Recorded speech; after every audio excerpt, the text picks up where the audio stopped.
Hi everybody, D2K here with another video review of a very nice, very inexpensive tablet from a company called Campus 111 on eBay. I was just moving along, going through eBay, not really looking for anything in particular, and this just happened to pop up.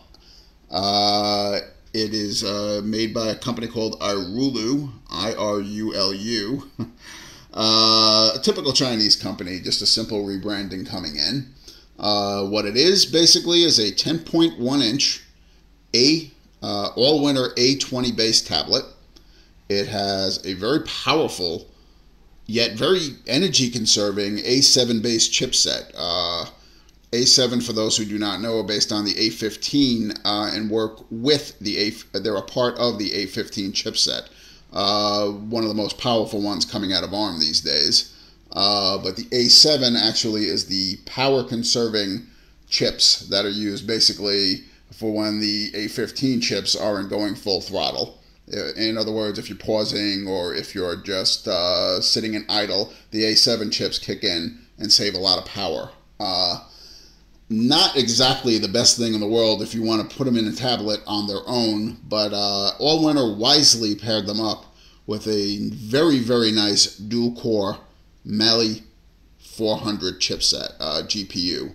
The GPU and its exceptional power really allowed this thing to skyrocket in terms of performance.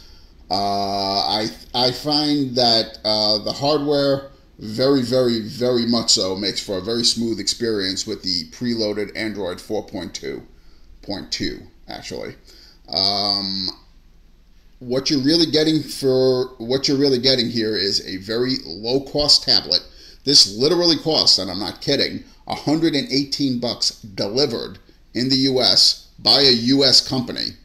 In other words, it's not coming direct from China. It's being delivered in the U.S. by the U.S. company, Campus 111. They actually answered questions that I posed them pretty quickly. Within less than 24 hours, I always got an answer back. And it's nice to know you actually have a company you can deal with, at least via email. And if you ever have a problem, you can either return it and or, get a replacement if you need it. A lot easier and a lot better than going with the Chinese companies. But the price on this thing is what caught my eye in the first place. Then I saw the A20 chipset and said, wow, I wonder what this thing really can do. Specs-wise, it's packing quite a bit besides the A20. It's got, as the aforementioned, 10.1 inch screen, which is very, very nice. It's not an IPS screen, but it is a capacitive, and as you can see, touch sensitivity is excellent. It's requires a very, very light touch. Works really, really nice. It's 1024 by 600 res. Not the highest out there, but for just over $100, a lot better than the 800 by 480 schlock you usually see at this price point. It comes with a Play Store preloaded, Google Play. And unlike a lot of Chinese stores that tablets that preload Google Play, this is actually a pretty full one. I'm finding just about all but one of the apps that I normally use in my reviews were available to me for download, and that's something I liked very, very much. It's kind of a pleasure actually to see, as you can see, I'm actually for how effortlessly 4.2 works on here. I move through menus very quickly. I don't have any slowdown whatsoever. The really good chipset actually allows for rather impressive gaming and movie playback. I'll show you Netflix, which downloaded again from the really full Play Store. It does take a couple of seconds to load up, but once it loads, if you have a little patience and give it a couple of seconds, it works pretty good. I think the app slows this thing down a little bit more than the actual hardware, especially when it comes to loading times. It does take a few seconds to get into anything on Netflix. Previously on Warehouse 13. 4 regions have suffered artifact-related deaths. Now, the 5th region. How can my mom be a regent and not have told me? Just like we start at the beginning. It's the time, Jay. The time when the warehouse is... Doesn't slow down, doesn't stutter, works just fine. That's something that I'm always looking for on a tablet. If a tablet cannot handle Netflix and it can't handle streaming video, to me, there's really kind of no point in it. The Wi-Fi capability on this is excellent. I've gone up to 3 rooms away from my router and still had more than acceptable bars for streaming video without disconnecting and losing it. My preloaded videos worked excellently, same with music. This does have a set of stereo speakers. Unfortunately, they're put right next to each other, which wasn't too brilliant, but they're plenty loud enough for personal use. If you have a group around and you want to use it, not so much so. You might want to get some external speakers. Showing you the controls on here, which I forgot to do earlier, my apologies. You have on the top, you have your volume rocker. You have a dedicated home button, which is kind of nice to have in case you don't want to have to keep searching for the back arrow on the main screen. It has a power button. Has 2 micro USB ports, one on the go and one for hooking up hooking up a say a keyboard. This does the $118 does come, I should add, with a keyboard case, a 10.1-inch keyboard case, which I thought was a very nice thing to have. Plugged in and worked effortlessly, and it's a nice thing to throw in, especially for $118. Usually you're lucky to get the tablet and not much else for that, so that was nice.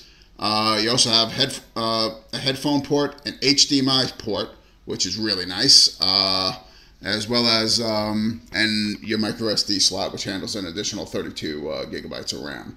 This does have a full 1 gigabyte of DDR3 RAM in. Unlike, again, something that you see in this price range, most in this price range only have about half that at 512K. So that's the reason why the apps are playing back as smoothly and as quickly as they are, because you have enough RAM to do it with. Getting back to the HDMI port, I love hooking this thing up to my TV and playing games. Yes, $118 tablet can do games. Not only can it do it, it does it really well.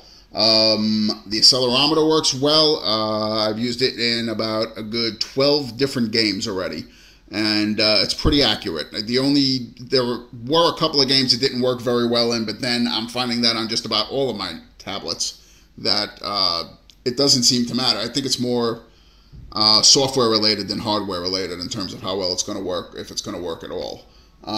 For benefits of this review, I'm going to load up a little game called TurboFly HD.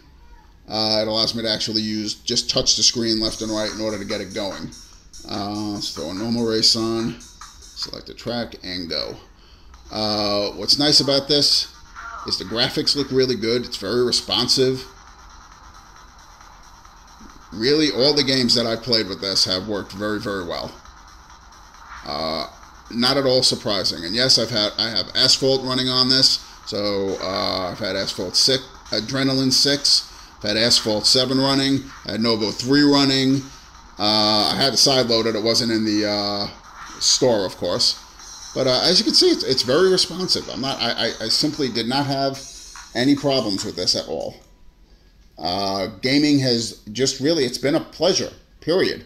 Especially if you have an HDMI cable hooked up to your big screen TV. I mean, gaming on this thing is just amazing. In terms of battery life, exceptional, actually.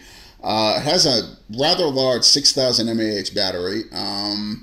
It does, the low power settings, obviously built into the A7 chips, really come into play here, especially when, say, you're not using it. If you just want to leave it on and leave it alone. I'm only noticing about maybe a 1.5% drain on the battery when this thing with the screen off and it on. That makes, basically you can go all day with this thing without having to turn it off, which is a really nice touch. I've played up to I've had a solid 3.5 to 4 hours of gaming before I noticed the battery got down to about 20 or so percent. That is excellent, by the way. That's obviously the screen's always on. You're always using it. Everything's being used, from the accelerometer to the screen to the processors really being pushed hard. And it works. And I'm really seeing just rather amazing battery life for a $118 tablet, period. All the basics, as I've stated, work well on here. Google Plus works, YouTube works beautifully. It is a very solid, basic tablet. There's the bells and whistles. The screen, like I said, 1024 by 600. It's not great, but it's still, as I stated, worlds better than 800 by 480 that you normally get in this price range. The operating system is as good as you're going to get it. 4.2.2 is excellent. It's the best version of Jelly Bean they have. It works so smoothly and so effortlessly on here. I haven't had a single problem with it. Going online is, again, quite effortless. I have the Chrome browser loaded on here, but the stock one works just as well. Let me load up, I don't know, Amazon, just for the sake of loading up a pretty graphic-intensive site. Here we go. Loads pretty quickly. Again, this has a lot to do with the connection that you're hooked up to. I find it loads very, very smoothly. Videos do play back very quickly. The advertisements, as you can see, are loading up, and they work very, very smoothly. Again, a very smooth online experience. If going online is really what you want to do, it's so much better on a 10.1-inch screen than a 7-inch screen. It's not even funny. It really isn't. It's actually a pleasure to do it on this. Viewing angles on the screen, and not so good. As you can see, I have it in a stand here. This stand actually allows me to set it at a perfect angle for viewing while sitting on a table. The keyboard case it comes with, while it's not adjustable, also is at a perfect angle if you use the kickstand built into the back of it.